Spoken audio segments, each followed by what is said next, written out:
Mga katrops, welcome back ulit sa aking channel, Sports React PH. At ngayon nga ay pag-uusapan natin ang balitang pagsuspindi na naman ng Miami Heat kay Jimmy Butler.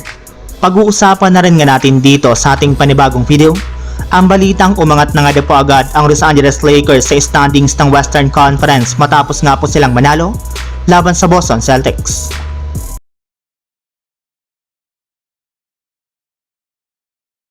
Ilang araw lamang nga po mga katrops ang nakakaraan mula nang magtapos ang suspensyon ni Jimmy Butler sa Miami Heat ay may lumabas nga pong balita na sinuspindi na naman nga po ito ng kanilang team sa pangalawang beses na pagkakataon.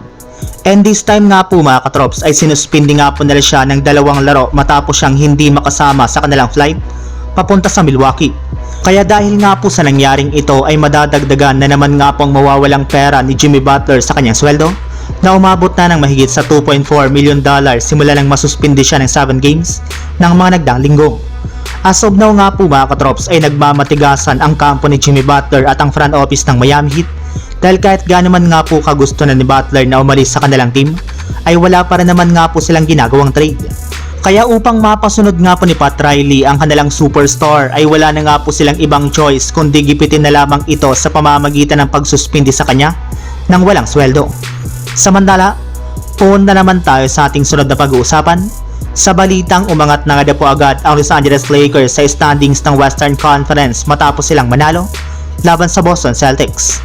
Kagaya nga po ng napag-usapan natin mga katrops, ang tunay nga po na rason bakit na ipanalo ng Lakers ang kanilang game ngayong araw laban sa ating defending champions na Celtics ay dahil naging consistent nga po dito ang kanilang mga ginagawang tira. Yes, halos pumasok nga po dito ang kanilang mga binibitawang tira, hindi kagaya sa kanilang mga nakalipas na laban.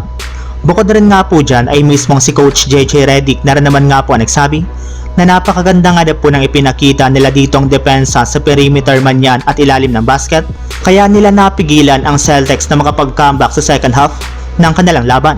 At sa pagtatapos nga po ng kanilang laro ay umakyat na nga po sa 24 wins at 18 losses ang kanilang kasalukuyang record sa standings ng Western Conference, kung saan umangat na rin naman nga po sila sa ikalimang pwesto kung saan meron na nga po silang hawak ngayon na 2-game winning streak. At naipanalo na rin naman nga po nilang 4 sa kanilang huling 6 na laro, which is ito na nga po isang magandang senyales na unti-unti na nga po silang nakakabawi ngayong season at aangat sa standings sa mga susunod na araw. So yun lang mga katrops, ang handog kong story ngayong araw. Sana nag-enjoy kayo, please like and subscribe my YouTube channel, Sports React PH, para sa iba pang story at update patungkol sa NBA. Kita-kits muli sa ating susunod na video.